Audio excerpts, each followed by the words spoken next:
Bueno, buenas tardes a todos y muchas gracias por venir. Soy Nacho Ranz, el organizador de este Meetup de Cloud.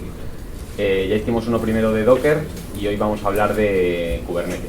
¿Vale? Va a empezar nuestro compañero Alfredo haciendo una introducción a Kubernetes y después Nacho Coloma de Google va a hablar un poco de Kubernetes en el Container Engine de Google. ¿Vale?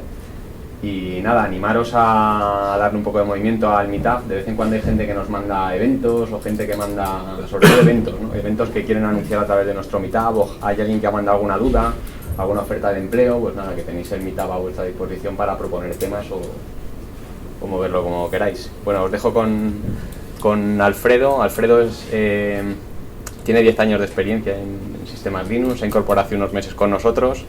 Y bueno, he tenido la suerte de coincidir con el último proyecto y es un máquina de esto de Kubernetes y un tío muy inquieto que le gusta mucho trastear con las tecnologías. Y nada, os dejo con él. Pues muchas gracias, Nacho. Bueno, me voy a colocar aquí. Bueno, pues vamos a empezar hablando un poco de Kubernetes. Vamos a hablar sobre todo conceptos muy básicos para gente que no lo conozca. Pasaremos a hablar luego un poco de la arquitectura, las piezas que conforman Kubernetes, y después hablaremos un poco de funcionamiento interno, las conexiones, cómo conectamos todas estas cajas negras que vamos a ir viendo, y haremos una pequeña demo pues, para que veáis cómo lo tenemos aquí montado y cómo lo podéis usar vosotros. Bueno, pues antes de todo no voy a hablar de Kubernetes, voy a hablar de Borg. Borg es un proyecto interno de Google que surgió ya hace unos cuantos años cuando se vieron ante la tesitura de tener que manejar muchas pequeñas tareas en un clúster enorme, en una granja enorme de servidores. Cuando tú tienes que manejar pues a lo mejor 10.000 máquinas, que es al fin y al cabo más o menos la media que componía una célula de Borg, pues no podéis ir a la tarea, o sea, tenéis que automatizarla de alguna forma. Borg está basado en una figura de máster. Habitualmente se proponía en un paper que sacaron este verano, se proponía unos 5 nodos para el máster y luego una serie de máquinas heterogéneas, porque claro, entre 10.000 pues se podían ir sumando las que iban llegando, no tenían por qué ser siempre las mismas, donde se iban a colocar todas las tareas que se fueran necesitando colocar por parte de desarrollo. ¿Cómo hacía esto Borg? Tenía la figura del scheduler y lo que hacía el scheduler era ver cuál era uno de los nodos, el Borglet, como podéis ver aquí, que estuviese pues, más libre en ese momento, que no tuviese la misma tarea ya lanzada, etcétera, con unas condiciones de antiafinidad para poder ubicarlo en esa parte. Está basado todo esto en una base de datos, en un almacenamiento de clave de valor que se llama Paxos, que luego más adelante veremos que ha evolucionado y que se utiliza en Kubernetes. Y básicamente se utilizaban archivos de configuración pues, para poder enviar y generar todas estas tareas que estamos hablando. Ahora veremos que Kubernetes ha evolucionado a partir de muchas ideas de Borg y hereda muchas cosas, y desde Google pues, han mejorado esta idea y la están poniendo ahora a nuestro servicio. Bueno, tal y como he dicho, es un proyecto de Google, está aquí basado en Borg, podéis ver en la slide. Si os interesáis por el proyecto, podéis echarle un vistazo más adelante, os he dejado ahí la URL. Es open source, es un sistema de orquestación de contenedores. Cuando tenéis todos los contenedores, llega un momento en el que podéis tener una infraestructura un poco compleja. Para poder seguir la lógica y para poder manejar todo eso, necesitáis una herramienta que os ayude.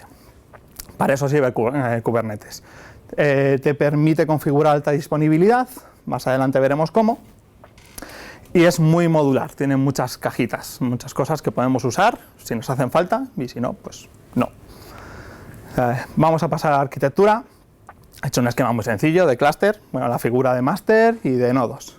Vamos a pasar a hablar del máster. ¿Qué compone el máster? Está basado en etcd. etcd es la evolución de pasos de la que os hablaba. Es un proyecto ligado a CoreOS. Es de almacenamiento de claves valor, un sistema distribuido y que permite el descubrimiento de servicios. Esto es que cuando un servicio Se crea un nuevo servicio, se anuncia en etcd y el clúster entiende que se ha creado ese nuevo servicio y está disponible ciertos recursos. Tiene la figura del API Server. API Server básicamente te ofrece un API RESTful sobre etcd para que sea manejable. El Kube-controller, que lo que se dedica es a controlar, perdonad por la redundancia, que esté siempre en nuestros sistemas en el estado en el que queremos que estén. Este es un ciclo en el que comprueba, este es el estado que deseo, sí, no, si no es, qué acción tengo que llevar a cabo y la lleva a cabo. Y el scheduler, tal y como vimos en Borg, que también se dedica a orquestar un poco dónde colocar como sysadmin o como desarrollador que necesita utilizar todo esto para generar más containers y colocarlos. No interesa que tengas que estar pensando, pues lo voy a poner este nodo de los 50 nodos que tengo, a ver qué carga tiene. Esta es la función que va a hacer el scheduler, lo hace por vosotros. Tiene una cierta inteligencia, de momento se hace por un parámetro anti-afinidad, que tiene unos pesos, varias funciones, como puede ser que ya exista ese pod que se va a situar en uno de los nodos, o que ese nodo esté ya muy cargado y que haya nodos nuevos. Pues con esa inteligencia nos va a ayudar a distribuir todos los nuevos containers que vamos a ir ubicando en nuestro clúster de Kubernetes. Vamos a pasar a describir un poco los servicios que tiene en cada uno de los nodos. Tiene el servicio, cada uno de los nodos, el de Kubelet, que se va a encargar de estar preguntando continuamente al máster si está en el estado adecuado, cuáles son los servicios que hay disponibles, para ver cómo se hace la comunicación a lo largo de todo el clúster. He puesto aquí un poco sombreado cAdvisor. cAdvisor se va a encargar, no es un servicio core, pero es el que se va a encargar un poco de adquirir todas las estadísticas de los containers que tenemos para luego poder dar monitorización sobre esos containers, para poder sacar las gráficas que nos interesan a todos de CPU, memoria, rendimiento general. Y luego tienen todos los nodos un servicio que se llama Kube-Proxy, que es básicamente un IP tables con cierta inteligencia, donde se mira al etcd, donde están distribuidos cada uno de los servicios a lo largo del clúster y dónde están los pods, que es el que se va a encargar de que todas las llamadas de un pod a otro pod esté ubicado donde esté ubicado, le llegue. Luego veremos un poco más con detalle esto, para que veamos cómo funciona la parte de red interna. Bueno, hablemos un poco de Kube-Proxy. Kube-Proxy es una de las partes de Kubernetes que podemos configurar con archivos de configuración. Normalmente se utilizan YAML, pero también se puede utilizar JSON. Pero sobre todo, si vais a buscar ejemplos, yo lo que más he encontrado son todo YAMLs. ¿Qué cosas podemos configurar de Kube-Proxy? Pues su nombre, lo primero, luego veremos en qué influye el nombre, que es un nombre unívoco. El protocolo que queremos que se encamine, TCP, UDP, lo típico que podemos ver en cualquier proxy, en cualquier firewall. ¿A qué puerto vamos a apuntar del container al que estamos apuntando con este servicio? Y luego, esto es un poco más aparte, esto que veis aquí es el tipo de exposición de los puertos que hacemos hacia el exterior, porque no solo nos interesa cómo están hechas las comunicaciones dentro de nuestro clúster, sino también, claro, nos interesa poder exponer alguna parte de nuestros servicios para poder hacer uso de ellos. Aquí podemos ver directamente cuando se expone un puerto de un nodo, se expone el mismo puerto en todos los nodos, bueno, dependiendo de la lógica que hayas seguido y dependiendo de la configuración que hayas puesto. Nosotros el que solemos utilizar normalmente es el node port. Se expone un puerto de todos los nodos que directamente inyecta todo el tráfico que venga por ese puerto a la parte de Kube-Proxy. Luego Kube-Proxy, tenga o no en ese nodo uno de los pods a los que va dirigido. Luego ya veremos un poco más adelante que es todo esto de los nodes, de los pods, ya podréis encajar las piezas del puzzle, espero, y si no, luego tendremos una divertida tanda de preguntas. Pero lo que se va a encargar Kube-Proxy es de distribuir esto y que le llegue al pod adecuado, esté o no en ese nodo. Si no está en ese nodo, pues lo enviará al Kube-Proxy del nodo correspondiente y ese kube-proxy se encargará de distribuir esa información. Como podemos ver, pues también hay comunicación interna. Todas las peticiones de otros pods pues se pueden distribuir a lo largo del clúster pues al pod adecuado. Bueno, podéis ver aquí un ejemplo un poco más complejo de cómo se lleva comunicación. Pues a lo mejor si quiero que una información que me viene de un servicio en un nodo donde no existe este pod, directamente lo va a enviar a un servicio donde sí está el pod y se pueda comunicar con él. Es un poco lo que acabamos de comentar. Bueno, vamos a hablar un poco de los pods. Los pods básicamente son conjuntos de containers. Claro, o sea, uno piensa un poco en la filosofía de Docker, que cada vez tiende más a un servicio, un container, y dice, bueno, estamos un poco en contra de la filosofía de Docker, pero todos tenemos algún ejemplo en mente en el que realmente un container, un servicio no tiene sentido sin el otro. Por ejemplo, tenemos una aplicación que tira de un SQLite. Pues no vas a poner un container, o sí, pero habitualmente uno tira de supervisor y dice, pues ala, SQLite en mi aplicación todo junto, porque que sobreviva el SQLite si la aplicación ha muerto o viceversa no tiene mucho sentido. Así que, ¿qué es lo que hacen los pods? Son conjuntos de containers que comparten el namespace de networking, así que cada uno de ellos puede hacer llamadas a localhost al puerto de cada uno de los containers y va a tener comunicación perfectamente, y que es la unidad que luego se va a utilizar para hacer la alta disponibilidad en Kubernetes. Luego esto os seguirá encajando cuando expliquemos la figura de Replication Controller. ¿Qué cosas podemos configurar en los pods? Bueno, obviamente el nombre, porque en algún momento tenemos que inyectar toda nuestra información, lo tenemos que dirigir hacia algún sitio. El puerto que está exponiendo el container y que luego el servicio es el que, tal y como hemos visto antes, tendrá configurado el target port y va a inyectar ahí la información. Y luego también esto que es muy interesante, qué cantidad de CPU y de memoria le queremos permitir tener a ese pod, para que no tengamos una aplicación que de repente empieza aquí a engullir memoria RAM o CPU y nos tire pues, o haga demasiado uso de los recursos que al fin y al cabo deberían utilizar todas las aplicaciones. Bueno. Básicamente aquí tenemos otro ejemplo de cómo sería la comunicación, ya viendo los dos niveles, de pod y de kube-proxy. Cuando un pod se quiere comunicar con otro, ataca hacia la capa de kube-proxy, se distribuye la información hasta encontrar dónde está el pod que se necesita conectar y directamente la capa de kube-proxy se comunica. Bueno, vamos a ver. Tenemos un servicio, el scheduler, que se dedica a poner todos nuestros pods distribuidos en nuestro clúster de a lo mejor 100 nodos. ¿Cómo podemos saber dónde están? ¿Cómo nos podemos comunicar? ¿Cómo podemos comunicar esos pods? Podrías pensar, bueno, pues configuro el pod para que tenga una IP. Bueno, pero esto es una locura, porque si estamos hablando a lo mejor de 100 nodos en un clúster y cada nodo esperas que tenga otros 100 pods, pues estamos hablando de 10.000 líneas de configuración, que luego si encima de eso lo multiplicamos con otras cosas como variables de entorno, pues ya es una locura. Bueno, pues obviamente por la IP no. Cada vez que se genera un servicio en Kubernetes, se hace una lista de todas las variables de entorno que se necesitan para poder llegar a ese servicio. El servicio, antes no lo he contado, se me ha olvidado, ofrece una IP virtual y esa es en lo que se centra toda la comunicación. Tú realmente atacas a la IP virtual del servicio y luego ahí ya se comunican entre ellos. ¿Por qué a mí las variables de entorno no me parecen del todo recomendables?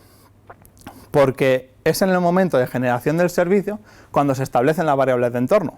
Con lo cual, si tú levantas tu pod y más adelante te das cuenta de que necesitas un servicio y levantas ese servicio, tu pod no se ha levantado con las variables de entorno que le permitirían comunicarse con el servicio.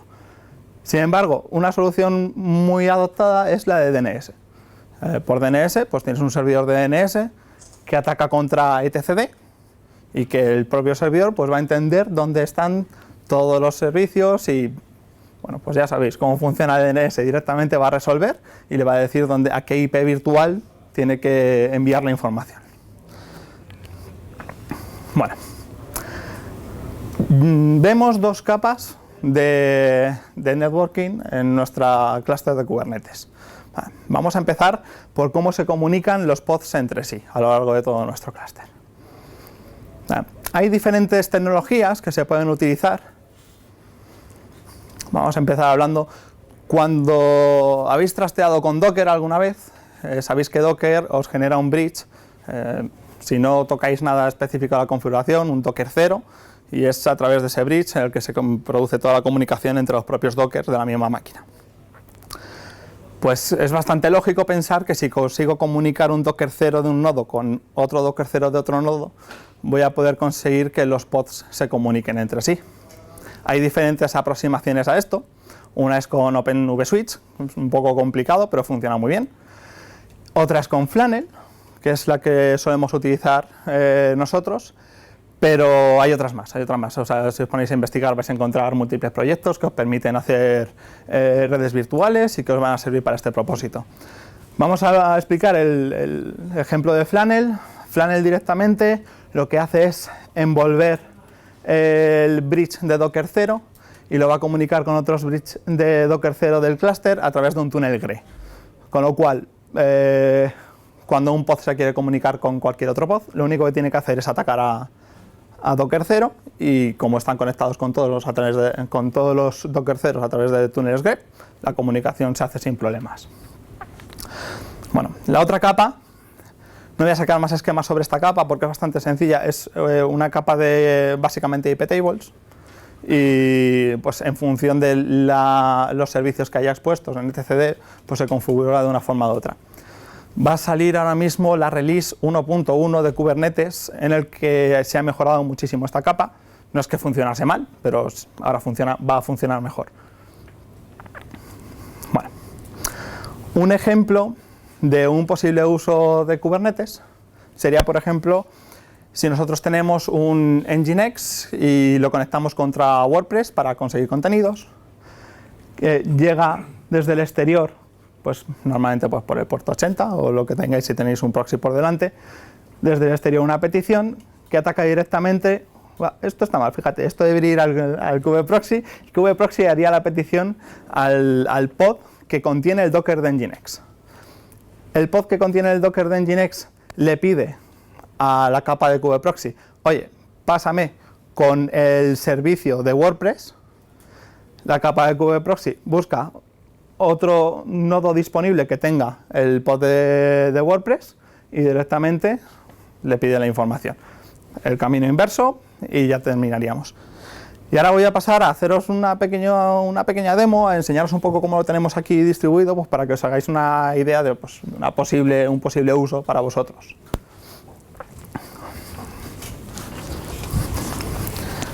Bueno, esto es mayormente en consola. A ver. Así que, bueno, esto no tenía que haber salido todavía. Se me ha colado el clic.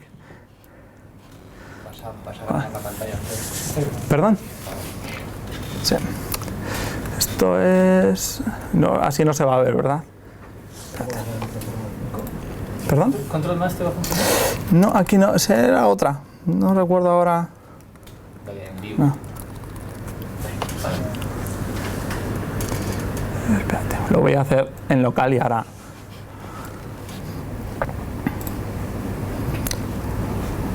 Ah, vale, ya lo tengo.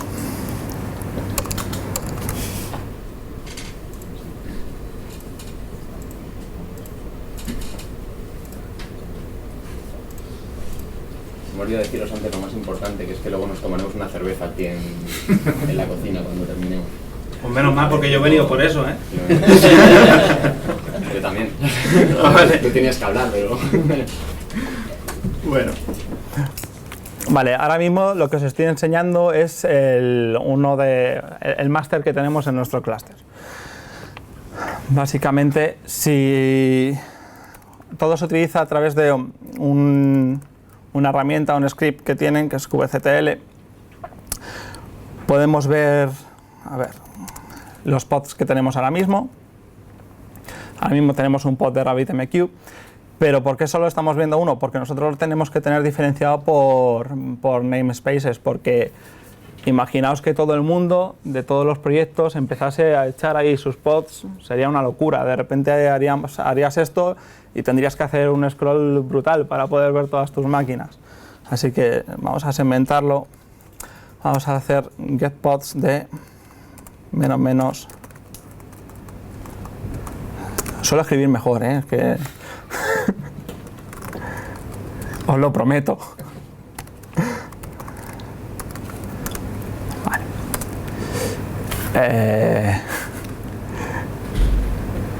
Perdón.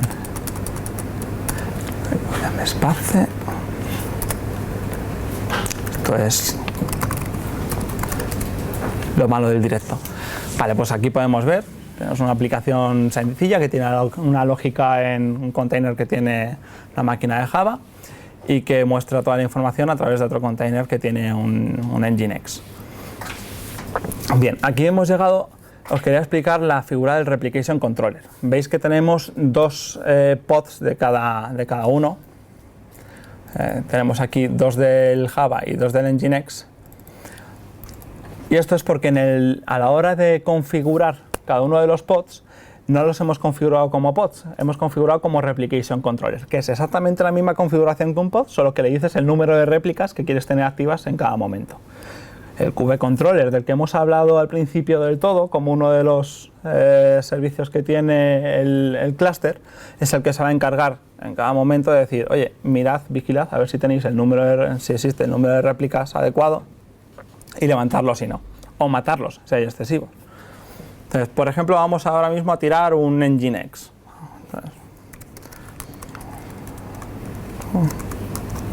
ctl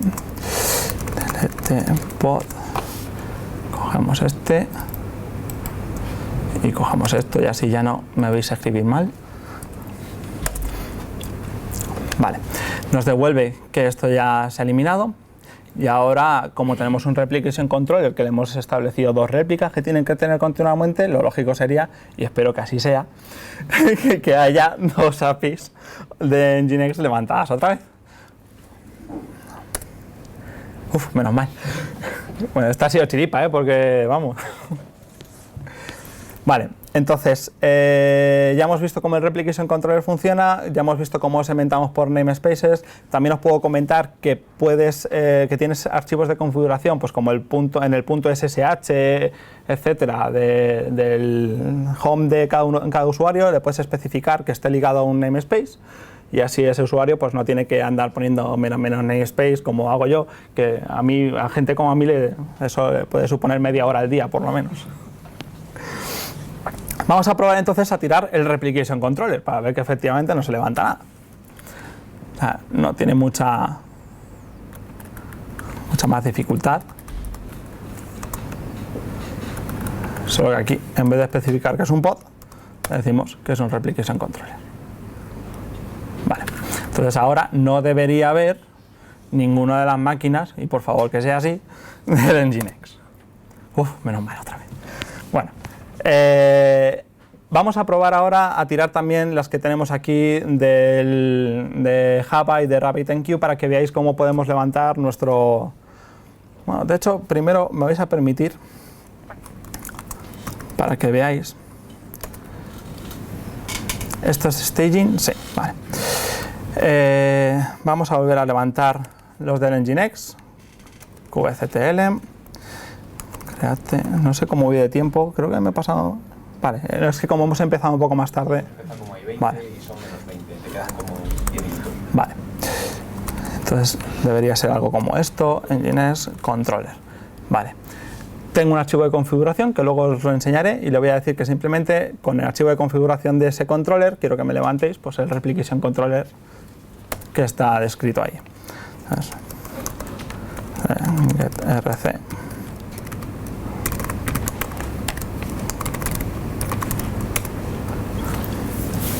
Bueno. Vale, esto es porque directamente, perdonad, le he dicho que nos muestre los replication controller que hay.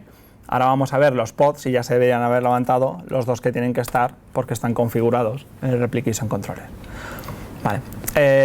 Vamos a ver si todo esto funciona, porque claro, yo lo estoy contando y es muy bonito y estoy aquí haciendo cosas, pero vamos, o sea, me podría haber programado un script que respondiera de esta forma y aquí os estaría vendiendo. Vamos a ver la parte de servicios, ¿vale? Vamos a ver el servicio de Nginx si está mostrando algún puerto al exterior para poder ver, atacar pues, con una URL en un navegador para ver si nos muestra algo. HTTL service y vamos. Vale, aquí vemos que nos están mostrando dos servicios. Vamos a profundizar un poco más en la configuración de uno de ellos, el de Nginx. Y sí. Sobre una R. ¿Dónde? Describe. Ah, sí. Muchas gracias. Me habría llevado otra media hora. El servicio, le tengo que especificar qué servicio quiere que lo describa, que es este de aquí. Vale. Aquí vemos que estamos exponiendo este puerto y que nos lo va a enviar todo hacia el puerto 80. Vamos a ver si tenemos por aquí un navegador. Yo diría que sí. Tenemos por aquí. Es que no veo la flecha. Vale. Bueno, por ejemplo, Kubernetes. Se nota que estaba haciendo pruebas, ¿eh? Tengo los deberes preparados. 31.500 habíamos dicho, ¿no? Que habíamos expuesto. Bueno, pues aquí debería estar Swagger. Y si no me deja demasiado mal.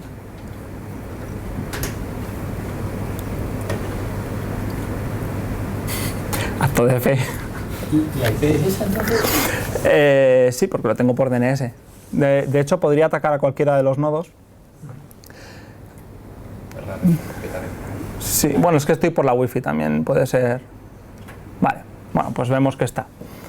Bueno, pero también podríais pensar, venga, sí, claro, ¿y cómo me voy a creer yo que esto el DNS lo tiene redirigido y yo no me creo nada? Bueno, pues venga, vamos a tumbar todo el sistema, todo el entorno de staging, vamos a ver que esto deja de funcionar, luego lo vamos a volver a levantar y vemos que efectivamente que hemos levantado un entorno entero, bueno, un entorno muy sencillo, pero entero, en cuestión de minutos y que podemos jugar con ello todo el rato.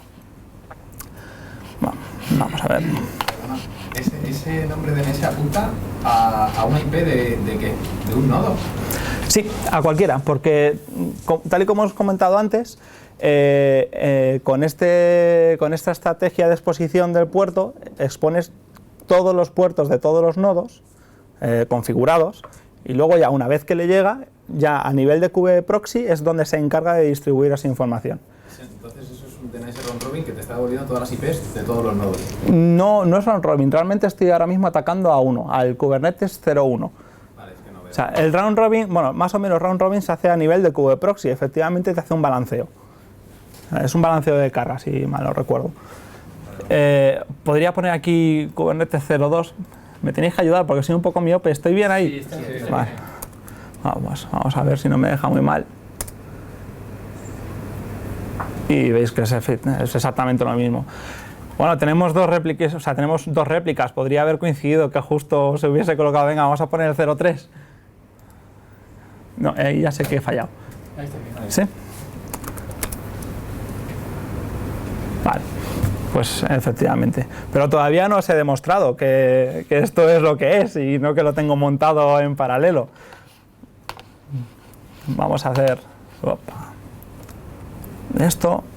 Vamos a tirar todos los servicios, todos los replication controller. VCTL. ¿Qué tenemos aquí mostrándose? Servicios. Direct service. Especificamos el namespace. Vale. Este es 3/4 de lo mismo. Nginx. Vale. Y este es lo mismo con RabbitMQ.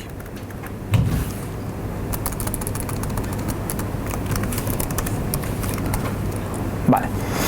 Bueno, esto lo estamos haciendo así a mano, pero que sepáis que se le puede poner labels a todos estos servicios y entonces puedes decir directamente, bórrame todos los servicios que tengan la label pues, de Cosmo ST. En este ejemplo la verdad es que no se lo he puesto y habría sido bastante útil, me lo guardo para la próxima. Hemos tirado los servicios, vamos a ver CTL, vaya.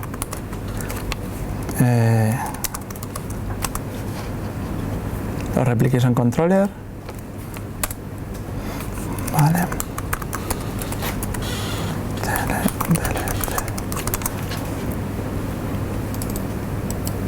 O como podéis ver aquí también, esto entra dentro de la configuración, pero podéis ver dónde están apuntando, que son containers que tenemos en nuestro registry de Docker. Todo esto se puede cambiar y también permite la opción de cambiarlo en vivo. Podéis hacer un rolling updates de solo una variable del archivo de configuración, como puede ser la imagen que está usando, y se encargará de ir tirando una a una las máquinas e irlas levantando con la actualización adecuada. Esto está muy bien porque no pierde servicio. O sea, lo que puedes tener es una inconsistencia entre las versiones, pero bueno, ese es el menor de tus males cuando tienes que desplegar una nueva versión. Vale. No lo he encontrado porque no he dicho el namespace en el que nos estamos moviendo. Vale. Ahí lo tenemos.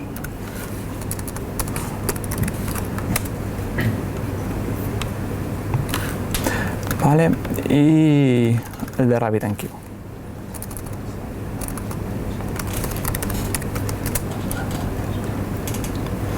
Vale, así que si ahora hacemos un get de cualquier cosa de este namespace, debería estar vacío. Vamos a ver si es así. Perdonad. tl get pod este namespace. No hay ningún pod. Y si hacemos lo mismo con los servicios, veremos que no hay ninguno. Y ahora veréis que esto es de verdad y que no hay nada. Bueno, vamos a ver cómo levantaríamos otra vez todo este entorno. Básicamente, los namespaces los solemos montar así, todo en la misma carpeta para poder hacer, oye, desplégame todos los namespaces de este proyecto, y luego lo único que le tengo que decir es kubectl -f todo lo que haya en staging. Vale. Me avisa de que estoy exponiendo un puerto por cuestiones de seguridad. Cada vez que los pones con esta estrategia te avisa. Y ahora vamos a volver a ver donde antes no nos mostraba nada. Ya están los servicios y ya están los pods. Todavía el de RabbitMQ no ha levantado, pues dependiendo de si has hecho...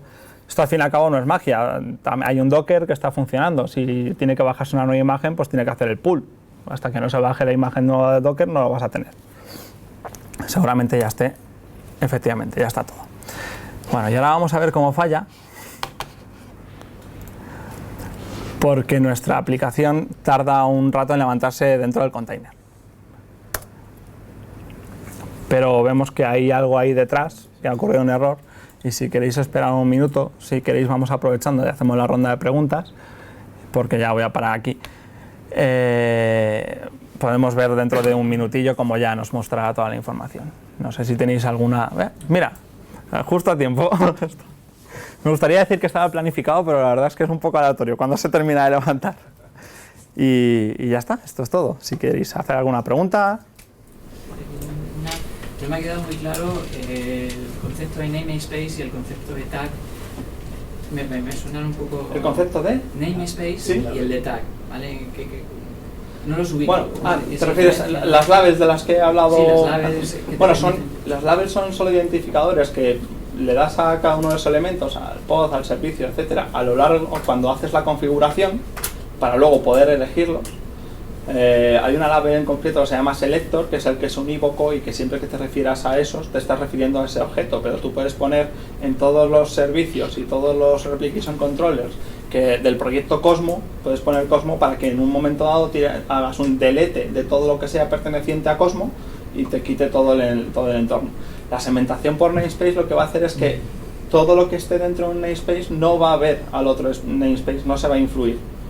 Las labels solo son etiquetas para poder administrar mejor esto, pero el namespace sí que hace una segmentación. Yo tengo otra pregunta.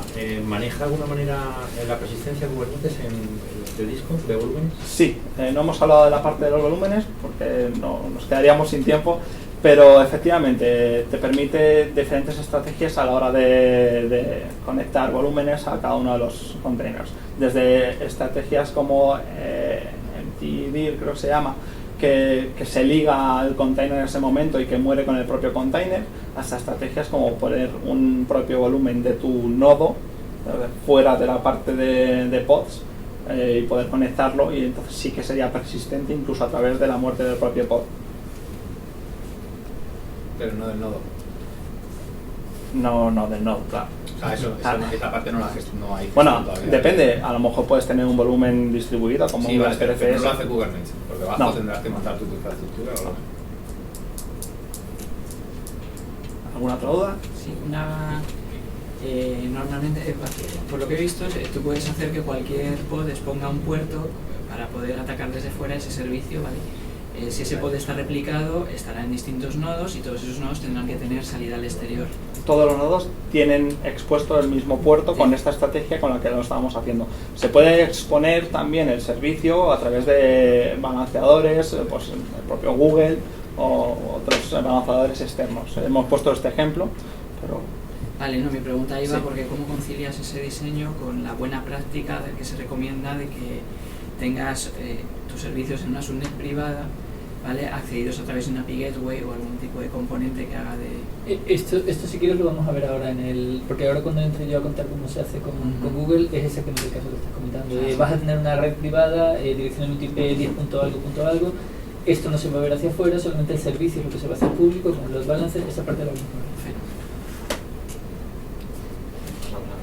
Pasamos entonces a la siguiente parte. Pues venga.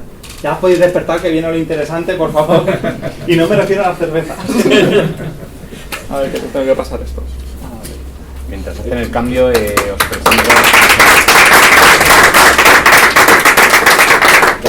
os presento a Nacho Coloma, que es un Google Developer Expert, se llama, y Google Certified Trainer, ¿no? Si no recuerdo mal. Uy, muy bien, pues solo te lo he contado una vez, pero la Me queda con ello. Me queda con otra cosa también que me has dicho, que es que lleva 15 años reaprendiendo a desplegar software, ¿no? Eso se me ha quedado grabado, ¿no? Con las tecnologías en cada momento. Y bueno, Llevo 15 años acostumbrándome a estar equivocado. estar equivocado, eso está bien.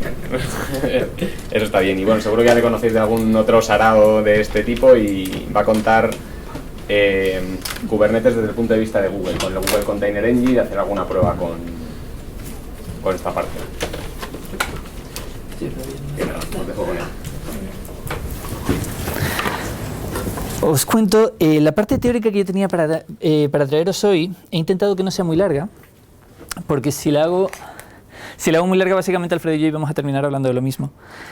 Entonces, lo que sí lo he centrado es un poco en contaros las diferencias entre hacer un despliegue normal con Kubernetes y hacerlo en concreto con Google Container Engine, y un poco cómo afecta el despliegue en la nube de Google a un despliegue que se haga basado en contenedores. Un segundo.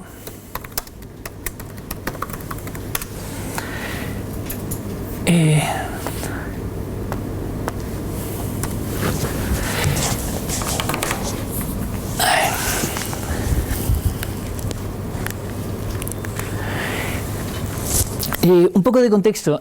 ¿Cuántos de vosotros habéis visto esta transparencia ya antes? No. ¿Esta en concreto no la habéis visto antes?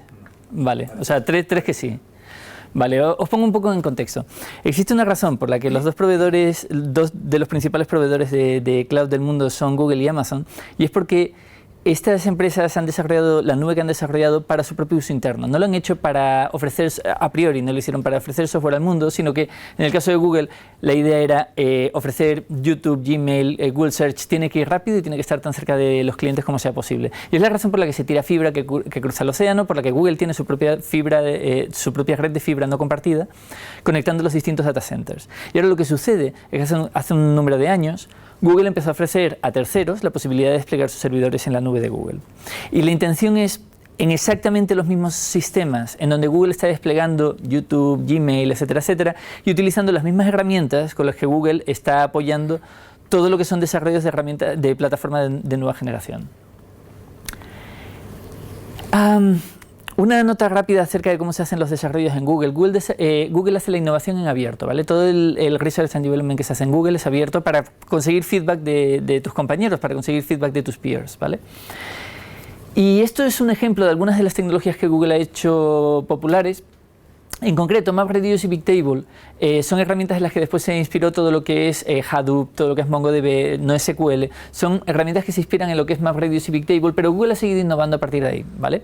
Y algunos de los papers que estáis viendo aquí, estos son los papers que se publican como papers para discutir, y son también el nombre del proyecto internamente en Google. Y el nombre del producto que se expone después hacia afuera, el producto después cambia. Entonces tú tienes, por ejemplo, Colossus, que después se expone como Google Cloud Storage. Tienes Dremel, que después sale hacia afuera como BigQuery.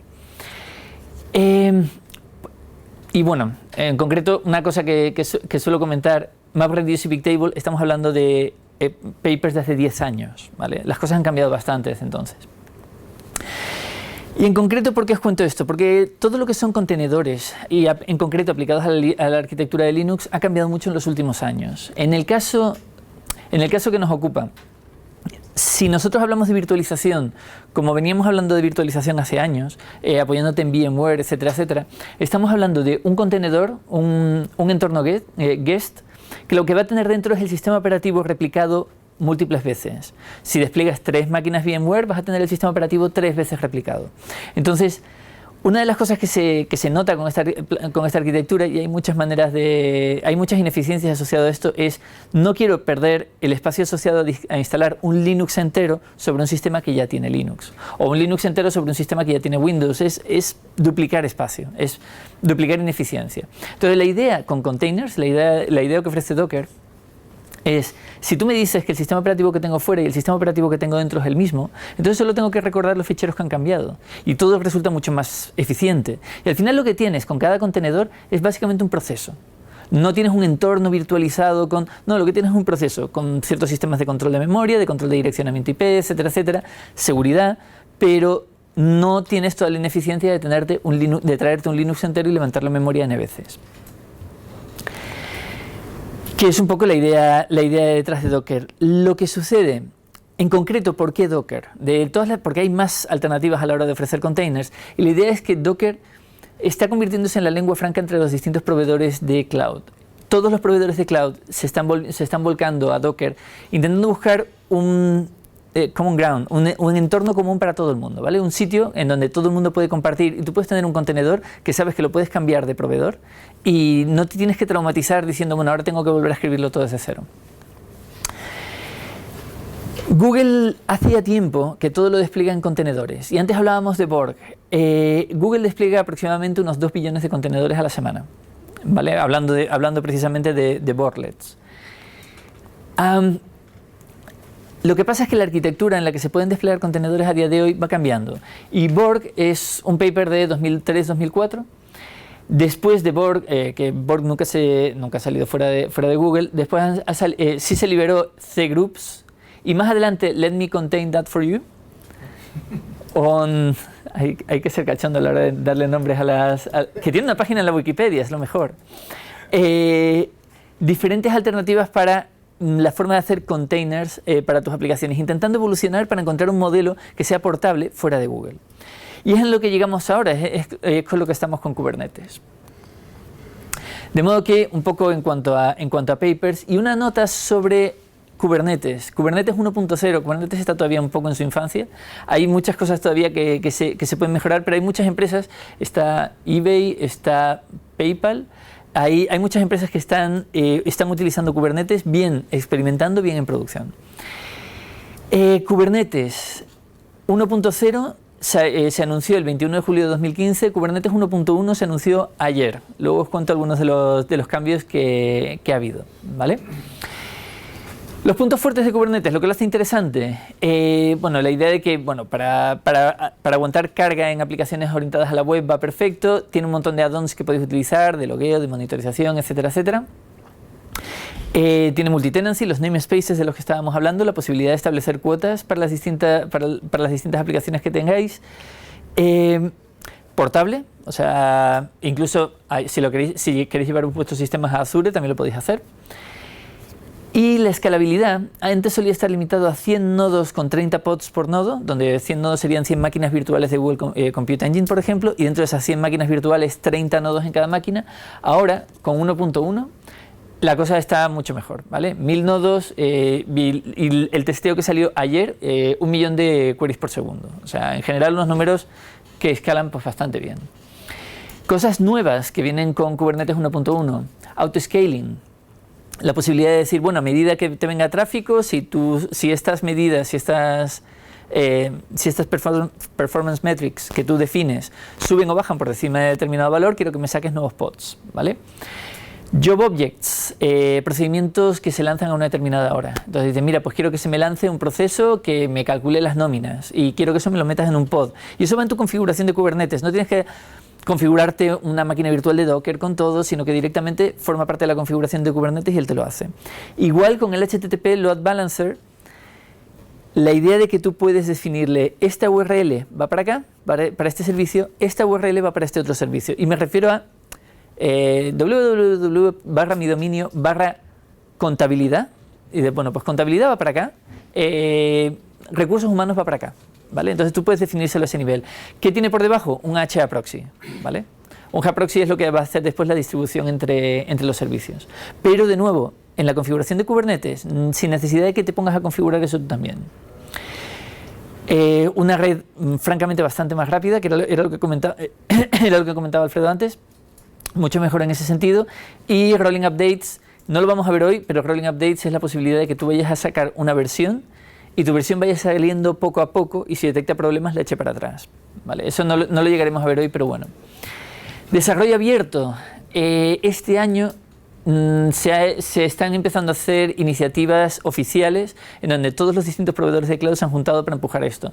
Lidera Docker, porque es el que tiene el estándar, digamos, pero están metidos todos. Está metido Google, está metido IBM, está metido Microsoft, está metido todo el mundo. Con Microsoft me he colado, pero no sé si Microsoft está. Sí sé que Google está, sí sé que IBM está. En contexto, en cuanto a los productos de la nube de Google que utilizamos con Kubernetes. No sé si estáis familiarizados con toda la oferta de Google Cloud y no es la idea contarlo todo hoy, ¿vale? Pero sí os voy a contar de la parte de computación. De la parte de computación, en Google, tradicionalmente cuando la gente habla de Google Cloud Platform, la gente se acuerda de App Engine porque sinceramente es un producto que funciona muy bien. No es el único que se tiene y si me preguntáis a mí personalmente no es el que se pueden hacer las cosas más interesantes.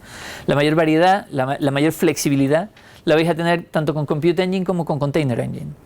Container Engine al final despliega sobre Compute Engine. Compute Engine son máquinas virtuales en la nube, es un Linux virtualizado, ¿vale? Se levanta con la máquina virtual con la CPU que tú digas, la memoria que tú digas y el disco duro que digas, ¿vale? O los discos duros que digas. ¿Y qué es lo que hace Container Engine? Tú le defines cuántas máquinas vas a tener levantadas y él te va distribuyendo los pods entre esas máquinas, transparentemente para ti. O sea, tú dices, mira, 3 máquinas, pues 3 máquinas, de este tamaño, de este tamaño. Y ahora, ¿cuántos pods quieres? 5 pods. Ya se encarga Container Engine de distribuir, ¿vale? Es lo que vamos a ver ahora. De modo que Container Engine, ¿qué es? Container Engine es Kubernetes gestionado por Google. Tú configuras que quieres levantar un Container Engine, le dices cuántas instancias de Compute Engine quieres. Todavía no despliegas nada ahí. Lo único que dices es quiero 3 máquinas y voy a pagar por 3 máquinas, es lo que se me va a cobrar. Pero Kubernetes está gestionado, una máquina, se te despliega una máquina adicional como lo que sería el máster de Kubernetes y es el que después te coordina por debajo, ¿vale? Utiliza recursos por tanto de Compute Engine y es una manera súper sencilla de desplegar en la nube Kubernetes porque, ya lo veréis, es una línea, el clúster ya queda configurado y a partir de ahí es kube-control. Ya no tocáis más en concreto, comandos de Google vais a lanzar uno. Se lanza el container, ya está. A partir de ahí es todo kube-control.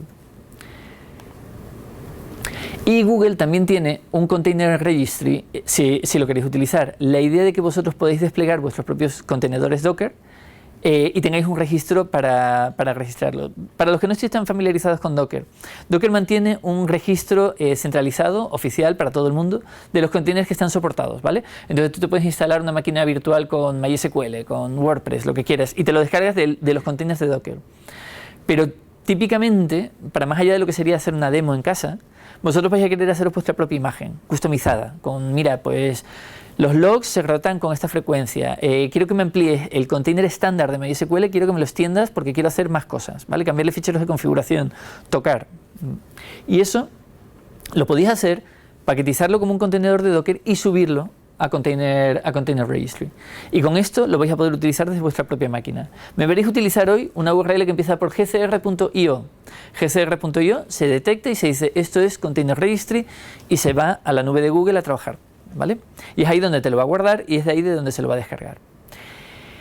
Y las imágenes que guardéis se almacenan en Google Cloud Storage y se factura en base al pricing de Google Cloud Storage, que es 27 céntimos por giga y mes, creo. Lo digo de memoria. En slides, hoy iba a ser muy corto, ¿vale? Lo que de verdad quería contaros es la parte de demo y esto es a lo que vamos ahora. Dame un segundo. A todo esto, yo no me he fijado si estaba encendido o no, si está encendido. Vale.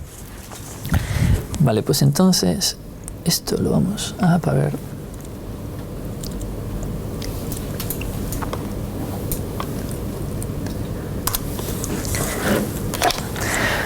Porque si tienes que hacer una demo y una presentación, te traes dos portátiles porque así es como rodamos en Google, ¿vale? A lo grande. No, no me fiaba yo de que esa máquina me dejase conectar hoy porque estoy teniendo problemas de permisos, entonces prefería no jugármela. La otra versión era mucho mejor, ¿eh? ¿Eh? La otra versión, la de te traes dos, uno para cada. Porque todo es redundancia, hombre, si falla uno. Alta disponibilidad. Vale. Dadme un segundo con la configuración de displays. Vale.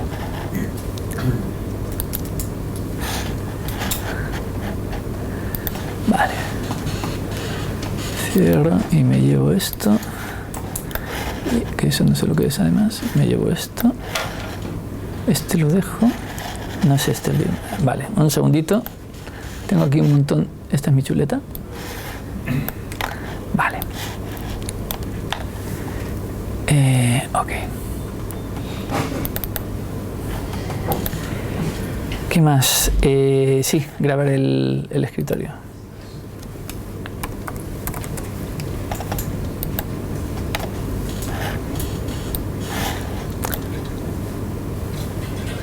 Venga. Bueno. Hay un par de ejemplos que quería enseñaros. Entonces, vamos a empezar por... Vaya, no veo yo demasiado bien. Un segundo. Mejor. ¿Qué tengo yo aquí? Ya no me acuerdo del nombre que le he dado a las cosas. Es container.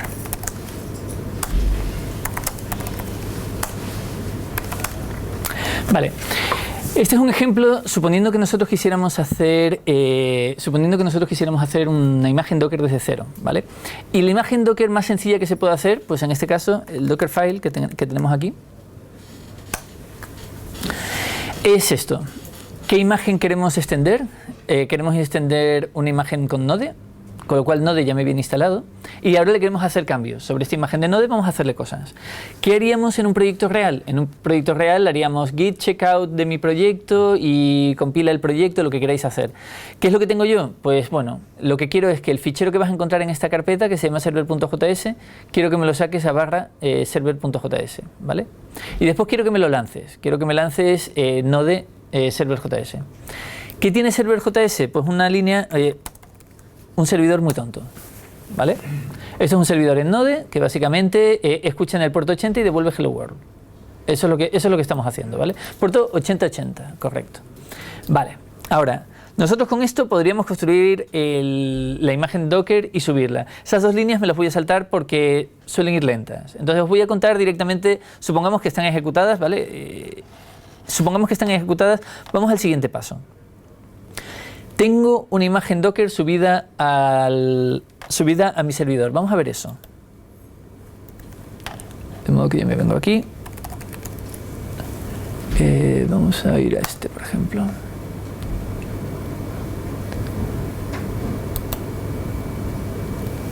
Container Engine. Vale. Vale. Si me vengo aquí al Container Registry, aquí debería tener efectivamente mi imagen de Node. ¿Vale? Subida por mí, etcétera, etcétera. ¿Qué es lo que vamos a hacer ahora? Vamos a crear un clúster. Entonces, un segundo.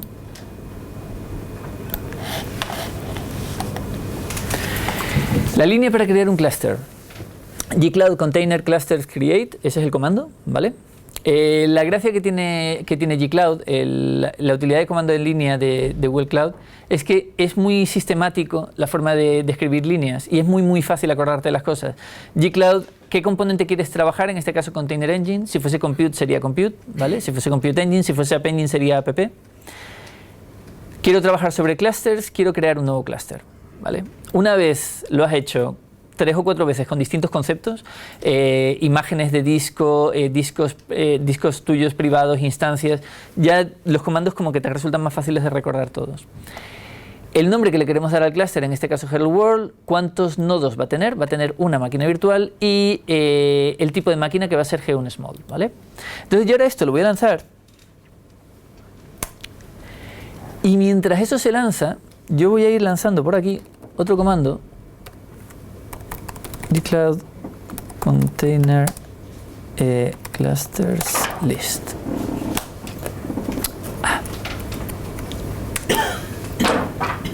Y ahí podemos ver el clúster que está en estado provisioning, ¿vale? Ahora, si yo quiero estar atento a este clúster, hay un comando de Linux estándar que es watch. Cuando tú lanzas watch con un comando, el watch hace que el comando se siga lanzando, en este caso cada 2 segundos. Cada 2 segundos se sigue lanzando, con lo cual ya lo tenemos ahí. Cuando este estado pase de provisioning a otra cosa, pues ya sabremos que se ha lanzado. Entre tanto, lo que vamos a hacer es lo mismo, pero con gcloud compute instances list. Os comenté que era sistemático gcloud es sistemático. ¿Cuántas instancias de compute tenemos levantadas? Tenemos una y ya está running.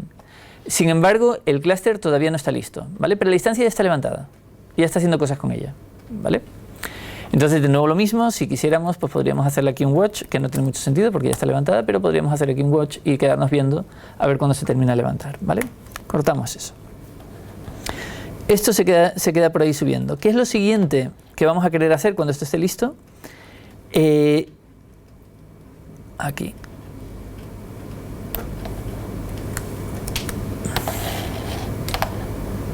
Vamos a ver un segundito. Utilizaré este, por ejemplo.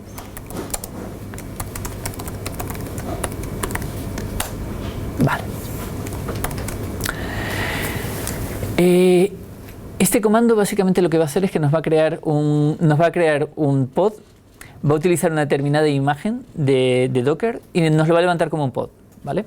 En el puerto 8080, etc. Entonces, vamos a ver si esto ya termina de levantar. Está tardando más de lo que debería. Esto normalmente es mucho más rápido. También es verdad que este clúster lo he creado y eliminado en lo que va de día, creo que como unas 5 veces, así que igual he roto algo que también pudiera ser.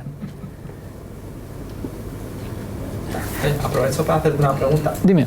Cuando estás ejecutando gcloud, etcétera, todo esto lo has tenido que configurar en algún sitio, como hacer las credenciales de acceso, etcétera. Solo hay una cosa que configurar, bueno, hay 2 cosas que configurar. El gcloud auth login es lo primero que tienes que lanzar, que básicamente te abre el navegador y te dice, oye, autentícate. El navegador se te abre y tú te autenticas y ya está hecho, ¿vale? Ya no tienes que hacer nada más en la vida de tu portátil. Y tiene cosas chulas, como por ejemplo, yo antes comentaba que vamos a hacer una cosa. Esto es una instancia que ni la he levantado yo, ¿vale? Que es una instancia interna de Google Cloud. Todas las instancias que se levanten ahí estamos, ya terminó. Todas las instancias que se levanten en Compute Engine, directamente se puede hacer SSH contra ellas sin necesidad de configurar nada. Tú ya configuraste gcloud cuando instalaste, entonces ya puedes hacer gcloud compute SSH y el nombre de la instancia.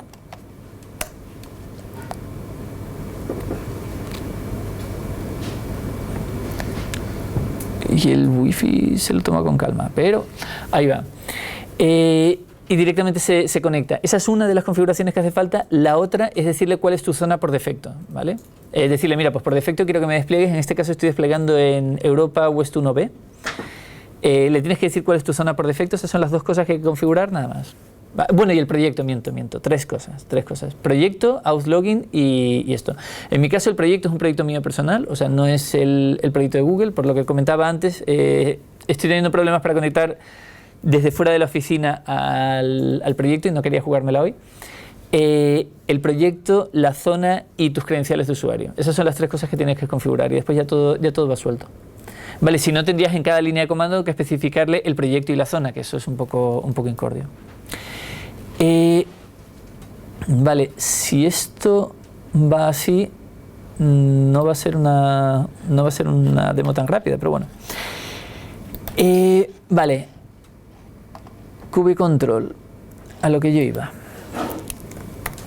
Desplegar la imagen que yo había subido, el Hello Node, desplegármelo en Kubernetes y ya está. Fijaros que a partir de aquí ya no hay más comandos de Google Cloud. A partir de aquí es todo Kubernetes, ¿vale? Vale, pues subido. Lo probamos. Vamos a echarle un vistazo un momentito. Esto es correcto. Vale.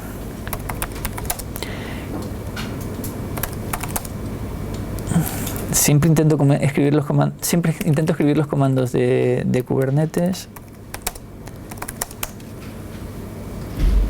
Vale.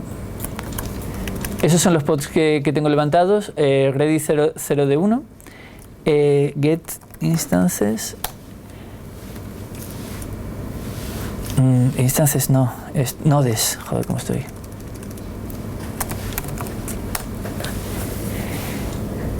Estos son los nodos que tiene levantados, ¿vale? Estas son las máquinas virtuales de Google Compute Engine por las que se está pagando y estos son los pods que tengo en este momento desplegados.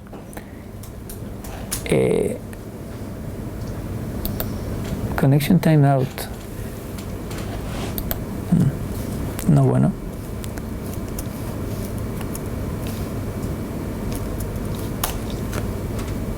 Ahí estamos, bueno. La instancia ya levantó. Cosas interesantes a saber.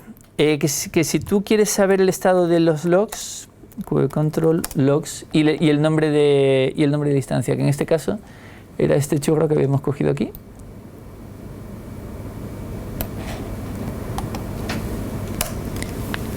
No este. El pod. Ahí, mejor. Este comando directamente se conecta a tu contenedor Docker y saca los logs del contenedor Docker sin necesidad de que hagas un SSH contra el contenedor, etcétera, etcétera. Hacer el SSH a día de hoy con Kubernetes 1.0 es un poco complicado porque te tienes que ir al nodo de Compute Engine y desde ahí hacer un Docker para llegar a la sesión, un poco lío, ¿vale?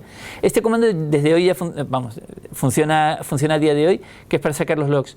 Hay una forma de lanzar un contenedor Docker y directamente con un bash dentro, y directamente meterlo en bash dentro, pero eso viene con Kubernetes 1.1, ¿vale? Entonces de eso no vamos a hablar. De modo que estos son los logs. En este caso no tenemos logs que ver, luego lo repetiremos con WordPress para ver el contenido de logs. Vamos a probar si esto funciona. Tenemos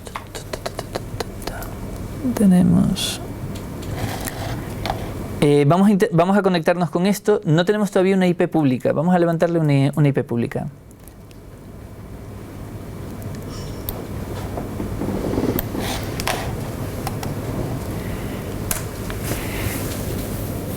Este comando básicamente lo que nos va a hacer, nos va a crear un replication controller del que hemos hablado antes.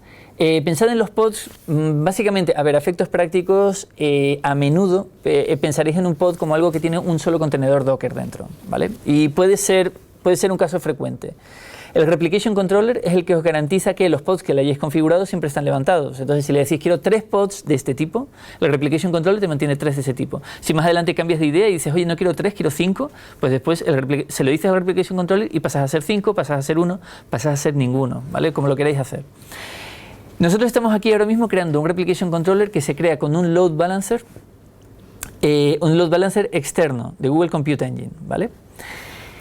Vamos a ver esto.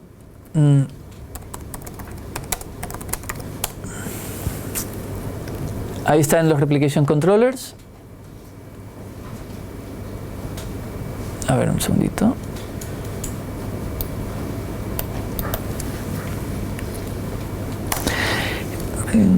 A ver si me he saltado pasos porque yo voy. No, vale.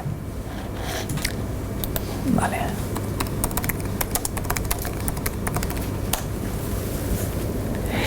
Si os fijáis, el servicio que tenemos nosotros aquí te viene con 2 IPs. Una IP es privada, la otra IP es pública. Así como lo vais a tener normalmente. Normalmente las cosas las vais a tener con IPs privadas, salvo que decidáis exponerlo como lo estamos exponiendo nosotros. A ver, la forma en la que nosotros estamos trabajando ahora, todo en línea de comandos, no es la forma normal de trabajar con Kubernetes, es el ejemplo más sencillo posible. Es decir, tienes una imagen Docker, quieres levantarla y en Kubernetes ya funciona, ¿vale? No es lo normal es trabajar con ficheros YAML, lo que nos ha enseñado Alfredo hace un momento, eso es lo normal, configurarte tu Replication Controller, configurarte, si quieres, los pods, los servicios, todo mediante ficheros YAML. Ahora haremos una segunda iteración sobre eso, pero si lo queréis hacer sobre línea de comandos únicamente, también se puede. Interesante aquí que el servicio que nosotros hemos creado, el Hello Node servicio que nos hemos creado, lo que tiene es una IP privada, 10 punto algo es siempre privado, ¿vale? Igual que 192.168 es privada, 10 punto algo es privado también. No es accesible desde internet, pero esta sí lo es, ¿vale? Entonces vamos a probarla. Bueno, y lo que podéis ver aquí, hay 2 servicios. Uno es el que vosotros habéis creado y el otro es el servicio que utiliza Kubernetes para organizarse, ¿vale? Kubernetes para hacer el máster. Entonces, si esto nosotros nos lo llevamos ahora aquí, abrimos un tabulador nuevo.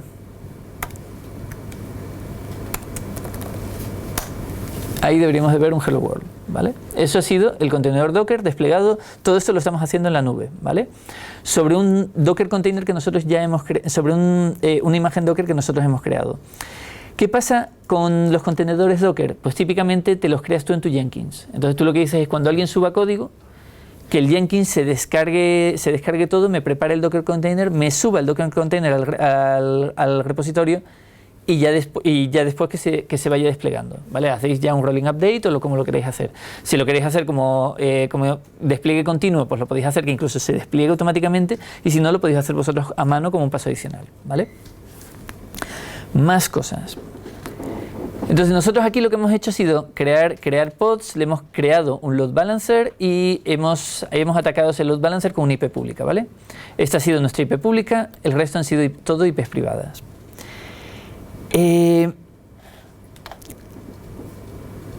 Vamos a reescalar.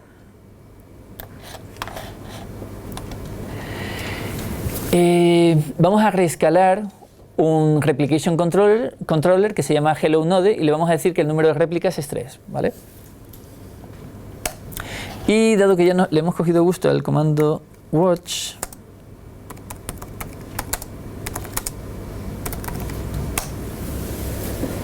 ahí están los pods, 2 listos, 3 listos, ¿vale?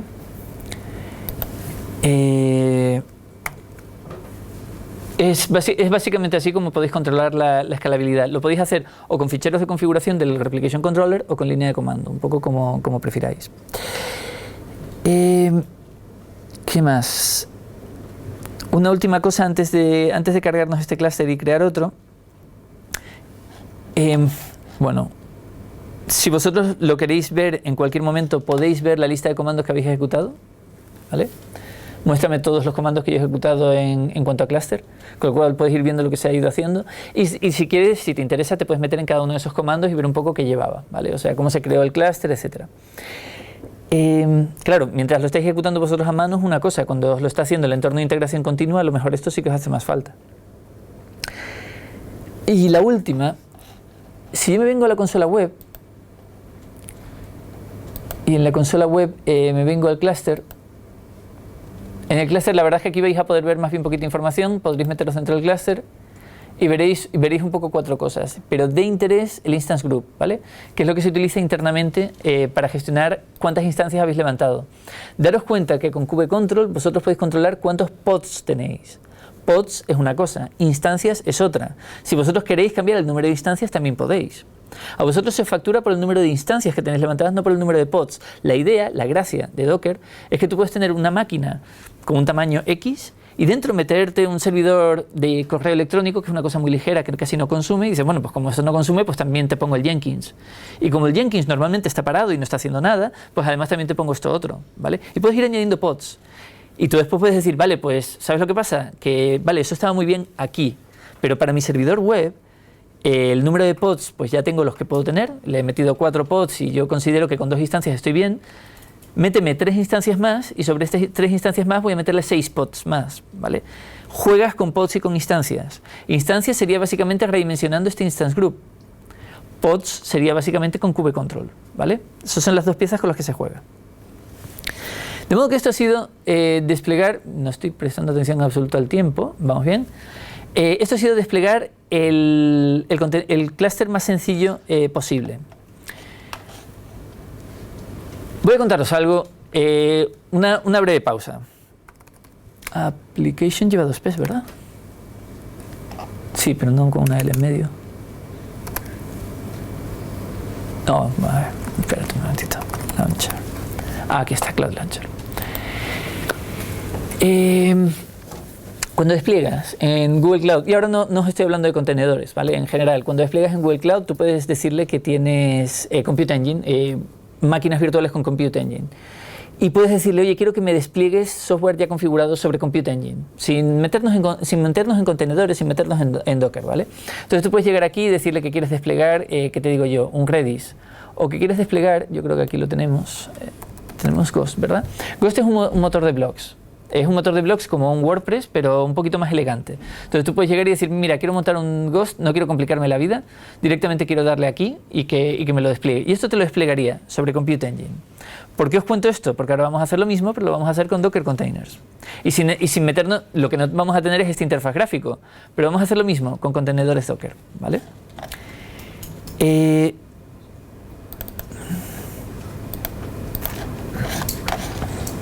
Bueno, lo primero, vamos a crearnos un nuevo clúster.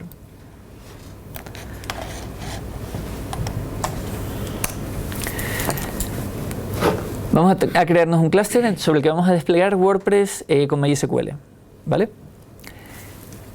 Y mientras tanto, yo voy a aprovechar para ir enseñándoos el fichero que vamos a desplegar. Vale, container node. Vale.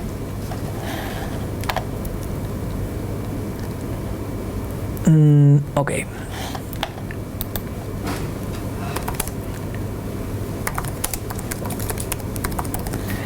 Esto es la definición de nuestro pod de MySQL. Dejadme un segundito que os lo enseñe un poquito mejor. Esta es la configuración de nuestro pod de MySQL. No vamos a utilizar un Replication Controller, pero podíamos. De hecho, normalmente utilizaríais un Replication Controller en el que básicamente la sintaxis es la misma, pero además le dice cuántas copias quieres. Justo lo que comentaba Alfredo antes. Entonces, subimos aquí arriba. El tipo va a ser un pod. El nombre que le vamos a poner va a ser MySQL y las etiquetas que le vamos a poner va a ser MySQL. Le vamos a decir que como mucho 0,5 de CPU, ¿vale? Que no consuma más de un 5% de CPU. Este tipo de información se utiliza a la hora de distribuir tus pods, a la hora de decir dónde van. ¿Qué imagen queremos utilizar? MySQL 5.6. ¿A dónde se va esto? Al repositorio oficial de Docker y se baja la imagen de MySQL. ¿Quieres ver la documentación de esta imagen? Te vas al repositorio de Docker y buscas la documentación de MySQL. En concreto, este repositorio de MySQL, pues básicamente tiene una serie de cosas, y una de las cosas que nosotros vamos a utilizar es dónde se almacena la base de datos. Se almacena en var lib MySQL, Y lo que vamos a hacer nosotros con eso es que le vamos a montar un disco duro persistente distinto, ¿vale? Donde nuestra instancia se levanta con un disco duro de 10 gigas por defecto, salvo que le configuremos nosotros otra cosa. Lo que le vamos a decir nosotros aquí es, vale, me vas a crear un disco duro de 200 gigas y me lo vas a montar aquí. Me lo vas a montar en /lib /MySQL. Vale, vamos a llegar a montar el MySQL, no vamos a llegar a montar mucho más, ¿vale? Pero os cuento. El volumen que estamos definiendo, el disco duro persistente que nosotros vamos a crear y el tipo de ficheros que tiene el sistema y dónde lo queremos montar, ¿vale? ¿Por qué os cuento esto? Porque todo lo que nosotros hemos visto hasta ahora y la idea con Docker es que los contenedores Docker son stateless, no conservan estado. Un contenedor Docker te va mal, lo tumbas abajo y levantas otro. No sé si habéis oído la expresión pets or cattle, mascotas o ganado, pero la idea en cloud computing es que dejes de tratar tus servidores como si fuesen mascotas, que es como estamos acostumbrados a tratarlo. Tu servidor es especial, es único, le has puesto de nombre Bambi y es distinto de este otro servidor al que le has puesto de nombre Pluto, y Pluto entonces te metes en la configuración y cuando el servidor está mal te metes en la configuración y tocas cosas. Esto no funciona así con Docker, no funciona así con Kubernetes. Tus servidores son ganado. Este servidor está mal, lo tumbas abajo y levantas otro, ¿vale? No te metes a arreglar cosas en el servidor. Si la imagen está bien, está bien. Si la imagen no está bien, arreglas la imagen. Y lo que levantas son todo tu rebaño de servidores, ¿vale? Es todo el grupo de servidores lo que levantas y bajas. No te vas instancia por instancia. Entonces, bueno, puestos aquí, nosotros lo que hacemos es, si nosotros quisiésemos tener estado, si nosotros en un contenedor Docker quisiéramos que tuviese estado, entonces tendríamos que tenerlo en una unidad persistente aparte y montarla, que es lo que estamos haciendo aquí, ¿vale? Entonces, ¿qué es lo que hacemos ahora? Creamos un disco duro de 200 gigas.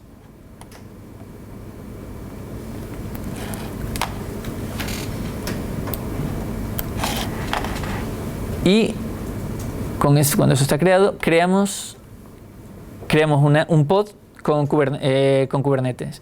Con Kubernetes, el fichero que sea, si le he dado un pod, es un pod. Si es un servicio, es un servicio. Si resulta que le has dado en un mismo fichero 3 pods, un servicio y otra cosa, él te levanta lo que tú le configures, ¿vale? Entonces, con esto, él lo que va a hacer es levantar y configurar un MySQL como pod. Lo podríamos haber hecho como Replication Controller y sería normalmente lo normal, pero si lo haces como un Replication Controller tendría que tener un límite de 1 porque le estás especificando que te monte un disco duro persistente. Eso solo lo puedes hacer en una instancia, ¿vale? Y ya está, esto cuando quede levantado, queda levantado. Hemos levantado una instancia estándar de MySQL. El siguiente paso, si el tiempo hubiese dado, sería levantar un WordPress, conectar el WordPress con el MySQL, ¿vale? Y dejarlos levantados. El proceso ya es todo así, ¿vale? Y esto es básicamente lo que tenía para traer. Había una cosa más. Nacho, ¿puedo usar 5 minutos? Dígame por ellos. ¿Puedo abusar de vosotros 5 minutos? Una vez levantado, una vez todo funcionando, tenéis... A ver, ¿dónde lo tengo? Aquí. Bueno, Cloud Monitoring es un producto de una empresa adquirida por Google hace más de un año. Un segundo, ahí vamos. Que básicamente es una herramienta que te permite monitorizar tus sistemas. Todos tus sistemas. Si es Compute Engine, Compute Engine. Si es Container Engine, Container Engine. Si es App Engine, App Engine. Lo que vais a ver aquí en concreto, con lo que está conectado en este proyecto es con App Engine, pero lo podéis conectar con lo que queráis. Cosas interesantes que tiene esto. Bueno, tienes una consola que te puedes configurar, pero vamos a las cosas que tienen de interés. Yo puedo crearle una alerta, ¿vale? Yo puedo decirle que esta alerta va a ser una métrica y que esa métrica va a ser entonces no, voy a irme a App Engine porque con este me va a resultar más sencillo. Next. Con una determinada instancia de App Engine le voy a hablar de respuestas 500, ¿vale? Y le voy a decir que si las respuestas 500 están por encima de 10 por minuto, ¿vale? Que si esto sucede, quiero que me mande un email, ¿vale? Ahí coloma@gmail.com, pero también le voy a pedir que me mande una notificación a un canal de Slack, ¿vale? que me mande una notificación en un canal de Slack en el que está todo mi equipo de desarrollo, pues para que sepan que el servidor se ha caído. Y si quiero, también le puedo configurar para que me mande un SMS. ¿Vale? Podéis irle configurando las alertas que queráis. Aparte de alertas, bueno, tienes lo normal, puedes ver el estado de tu servicio. Lo que comentaba antes, App Engine, Compute Engine, BigQuery, ¿vale? Podéis configurarle aquí un poco lo que queráis. Puedes venirte aquí y decir, bueno, esta es mi latencia de respuesta. Esta es la latencia que tiene mi servidor, que tiene buena pinta, ¿vale? Bueno, no está mal. Tiene una latencia típica, pues con buena pinta. Si me das números concretos, pues números concretos es que el 5% que va más rápido de la gente recibe respuesta en 36 milisegundos, el average está en 80 milisegundos y el percentil 95, que es típicamente tu caso peor, está en 123 milisegundos, más o menos dentro de los números habituales. Y aquí dentro, pues más gráficas que puedas querer ver. Y la posibilidad de crearte tu propio dashboard. La idea de decir aquí que quieres una serie de gráficas en concreto. En este caso creo que esto es tiempo de respuesta, te lo digo. Esto es tamaño de respuesta average data store read size. El tamaño medio de la respuesta que se lee del data store. Vosotros lo podríais configurar con vuestra base de datos. Tamaño medio de la respuesta que me viene de base de datos. Si estoy lanzando consultas que son muy pesadas, si ves que me han recuperado 100K de base de datos en una única consulta, mándame una alerta, ¿vale? Muéstramelo en la gráfica. Podéis decidir lo que queráis. Y una vez las gráficas las tenéis compuestas como las queréis, es compraros un monitor de este tamaño, dejarlo así y ya está, ¿vale? Y es una decoración fantástica para mantener la moral de la tropa alta, ¿vale? Esto era un poco lo que os quería contar hoy. Muchas gracias a todos por estar aquí. Preguntas si queréis o bien ahora o bien durante las cañas. ¿Alguna pregunta ahora? Venga, mejor cañas, ¿verdad? Venga, vamos. Lo has vendido muy bien.